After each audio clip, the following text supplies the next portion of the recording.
یہ کن کے لیے دعا کی جا رہی ہے؟ حضرت ابراہیم علیہ السلام، حضرت اسماعیل علیہ السلام تعمیر کعبہ کے وقت جو خصوصی اور آخری دعا کے الفاظ ہیں ان کی، وہ یہ ہیں کہ اے پروردگار ایک ایسا رسول وہ بھیج دے جس کے یہ لوگ منتظر ہیں۔ وہ کون رسول تھے؟ وہ آخر الزماں حضرت محمد مصطفیٰ صلی اللہ علیہ وسلم کی ذات مبارکہ ہے۔ یہ جو چیز ہے میلاد مصطفیٰ، اللہ کے نبی کی آمد پر شکر ادا کرنا، یہ میلاد مصطفیٰ ہے۔ اور اس سے آنے سے پہلے ہر پیغمبر، ہر امت یہ دعائیں کرتی رہے، پروردگار اس نبی کو بھیج دے، یا انبیاء اپنی امتوں کو خوشخبری دیتے رہے۔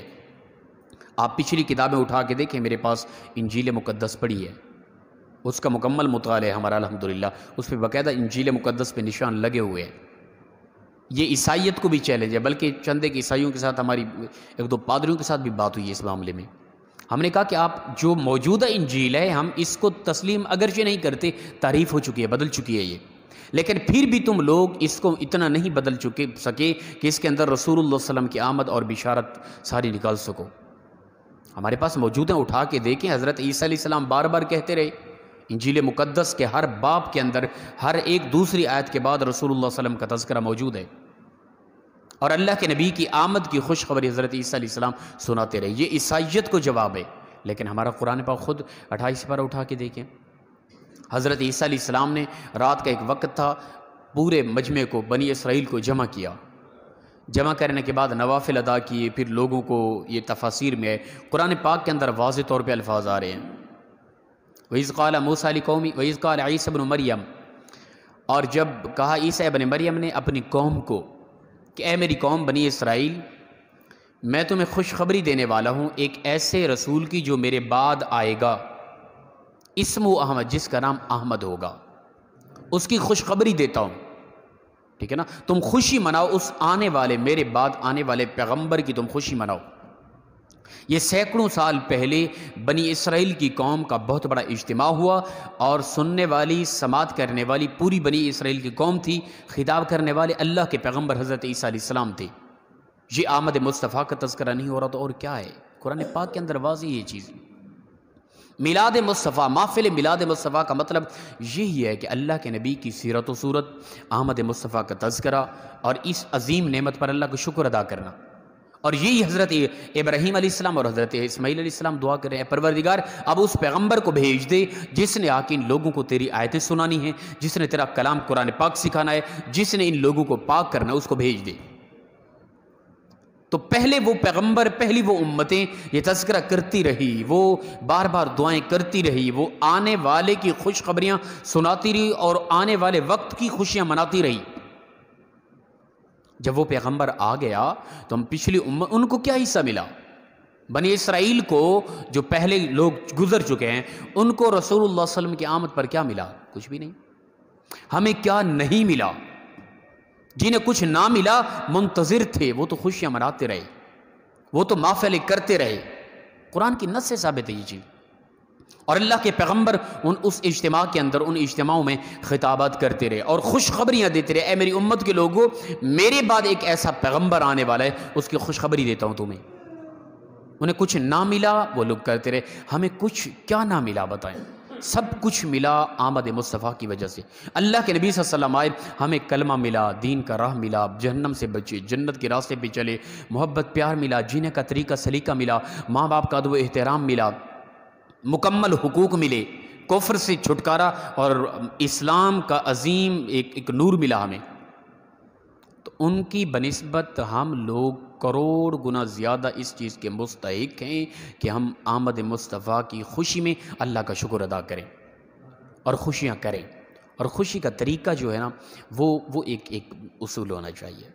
اس پر ہم بھی اپنے طبقے کے ہاں گزارش کریں گے، ایسا اس طریقہ نہ ہو کہ جس میں فضولیات ہوں، لغویات ہوں، ایسی چیز نہ ہو جو اسلام سے ٹکرا رہی ہو۔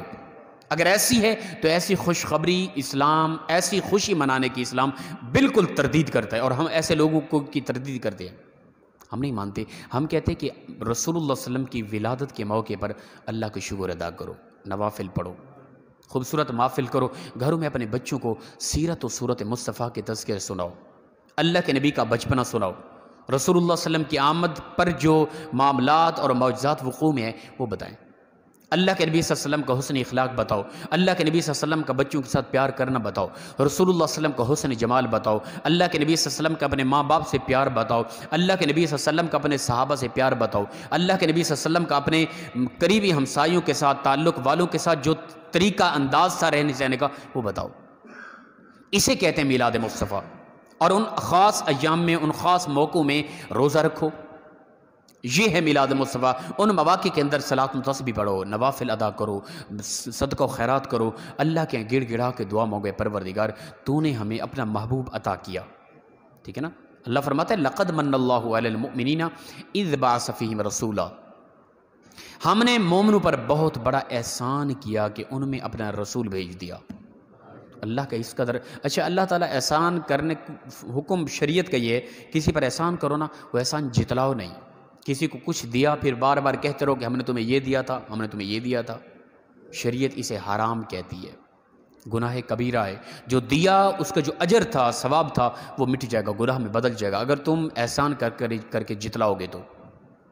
کسی کو کچھ دیا تحفے کے طور پہ، محبت کے طور پہ، اسے بھول جاؤ، دوبارہ جتلاؤ نہیں۔ لیکن خود اللہ تعالیٰ اپنا محبوب عطا کر کے لقد من اللہ علی المؤمنین اذ بعث فیہم رسولا، ہم نے بہت بڑا احسان کیا مومنوں پر کہ انہیں اپنا رسول عطا کر دیا۔ تو پتہ چلا کہ رسول اللہ صلی اللہ علیہ وسلم کی ذات مبارکہ کی آمد اس قدر عظیم نعمت تھی کہ پروردگار نے احسان جتلایا، مومنوں کو بتایا، اور دراصل یہ خبر دینی تھی کہ اے میرے بندو، یہ ایک ایسی نعمت ہے کہ تمام کائنات کی نعمتوں سے سب سے بڑی نعمت یہی ہے، پھر اس پہ ہم کیوں خوشیاں نہ منائیں؟ لیکن خوشیوں کا طریقہ شریعت کے مطابق ہو۔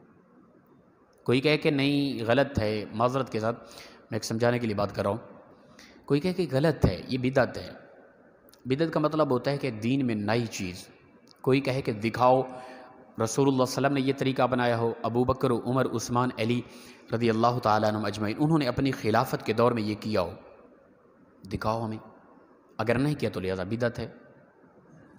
ہم کہتے ہیں کہ بدعت وہ ہے جو نئی چیز ہو، آپ کہیں کہ یہی چیز اس دور میں دکھاؤ اسلام میں۔ ہم کہتے ہیں کہ یہ چیز جن امور کا، جن معاملات کا مجموعہ ہے وہ کیا ہے۔ مثال کے طور پہ محفل میلاد میں کیا ہوتا ہے؟ سب سے پہلے قرآن پاک کی تلاوت ہوتی ہے۔ میں پوچھتا ہوں کیا قرآن پاک کی تلاوت صحابہ کے دور میں تھی یا نہ تھی؟ اگر کوئی کہے کہ نہ تھی تو چھوڑ دیں، اگر کوئی کہے کہ تھی پھر یہ بدعت نہیں ہے۔ دوسرا کیا ہوتا ہے؟ ثناخوانی ہوتی ہے۔ کوئی کہے کہ کیا حسان بن ثابت ثناخوان مصطفیٰ تھے کہ نہ تھے؟ اللہ کا یہ کلام، اللہ کے محبوب کی ثناخوانی کرتا یا نہیں کرتا؟ صحابہ کرام نعت خوانی کرتے کہ یا نہ کرتے تھے؟ اگر کرتے تھے تو پھر یہ اسلام میں بدعت نہیں ہے، پھر عین اسلام ہے۔ اور دوسرا کیا ہوتا ہے؟ اس کے اندر خطابات ہوتے ہیں۔ کیا یہ تبلیغ، دین کی اشاعت، حدیث مبارکہ بیان کرنا، قرآن کا ترجمہ تفسیر بیان کرنا صحابہ کے دور میں تھا یا نہ تھا؟ اگر تھا تو ٹھیک، اگر نہیں تھا پھر یہ بدعت ہے، پھر ہم یہ درس قرآن بند کر دیتے ہیں۔ اگر تھا تو پھر عین اسلام ہے۔ اس کے بعد کیا ہوتا ہے؟ درود و سلام۔ کیا یہ درود و سلام قرآن میں ہے؟ ان اللہ و ملائکتہ یصلون علی النبی، اگر ہے تو ٹھیک، نہیں ہے تو پھر یہ بدعت ہے، پھر درود و سلام پڑھنا بند کر دیں بالکل ہی۔ اگر ہے تو پھر عین اسلام ہے۔ اس کے بعد آخر پہ کیا ہوتی ہے؟ دعا۔ اجیب دعوت الداعی اذا دعان، اے محبوب انہیں کہو جب بھی مانگو گے میں تمہاری دعاؤں کو قبول کروں گا۔ اگر دعائیں صحابہ مانگتے تھے، اللہ کے نبی مانگتے تھے، پھر یہ بدعت نہیں ہے۔ اس کے بعد کیا ہوتا ہے؟ صدقہ و خیرات، تحفے طائف۔ اگر تحفے طائف، صدقہ و خیرات یہ صحابہ کے دور میں تھا تو کمال ہے، پھر اگر نہیں تھا تو یہ بدعت ہے۔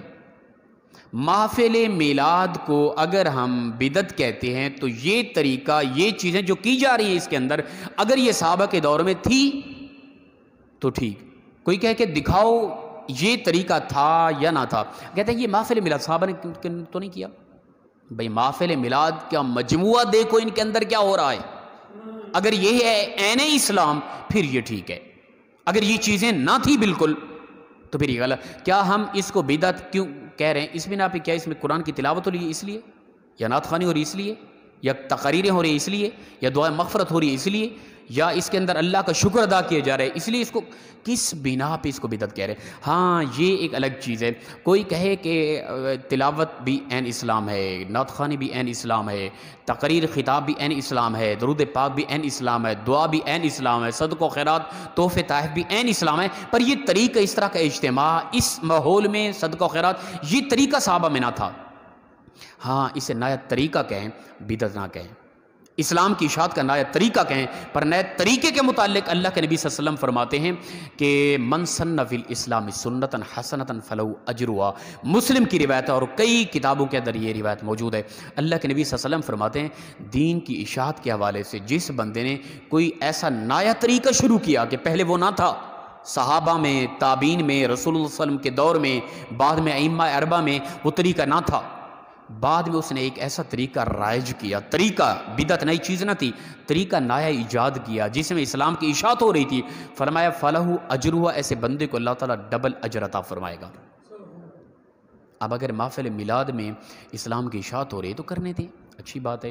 ہاں جو خرافات ہیں، جو غلطیاں ہیں، جو ایک فضولیات ہیں، عورت مرد کا اختلاط ہے، اس کی ہم بالکل تردید کرتے یہ غلط ہو رہا ہے. لیکن ان غلطیوں کی وجہ سے اس اچھے کام کو، بہترین کام کو، اس اسلام کی اشاعت کو روک دیں، یہ غلط ہے. انگلی خراب ہوئی تو فی الفور اس سے کاٹنا ہے، اس کا علاج کرنا ہے.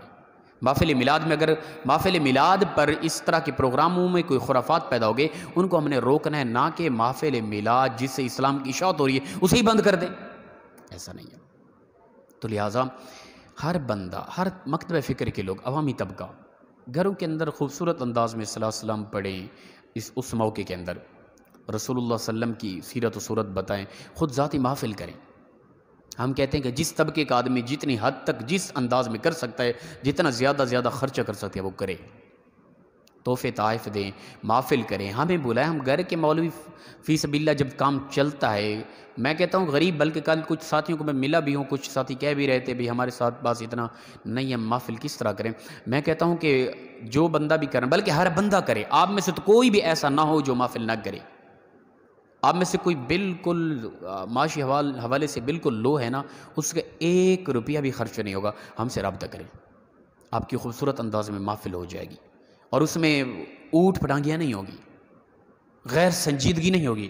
اس کے اندر عین اسلام کے مطابق اللہ کی رحمت بھی برسے گی، عین اسلام کے مطابق محفل ہوگی، اللہ کے محبوب کے حسن بتایا جائے گا، اللہ کے نبی کی سیرت و صورت بتائی جائے گی. اور ان محفل میں کوشش کریں جوان طبقے کو اکٹھا کریں، ٹھیک ہے نا.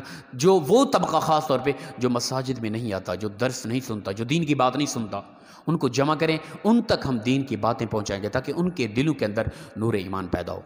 اور آپ لوگ سبب بنیں گے دین پہنچانے کا ان لوگوں تک جو لوگ دین تک نہیں آنے کی کوشش کرتے، ان تک دین پہنچانے کا سبب آپ لوگ بنے گی. اور رسول اللہ صلی اللہ علیہ وسلم کی ولادت کے مقدس مہینے میں وہ کوئی بھی نام دے دیں، سیرت مصطفیٰ کا نام دے دیں کانفرنس کا، یا میلاد مصطفیٰ کا نام دے دیں، ولادت مصطفیٰ میں خوشی منانے کا کوئی بھی نام دے دیں. اس پروگرام کو نام دینے سے کوئی گناہ نہیں ہوتا، جو بھی نام دے دیں، لیکن وہ مجموعہ تو دیکھیں کام ہو کیا رہا ہے.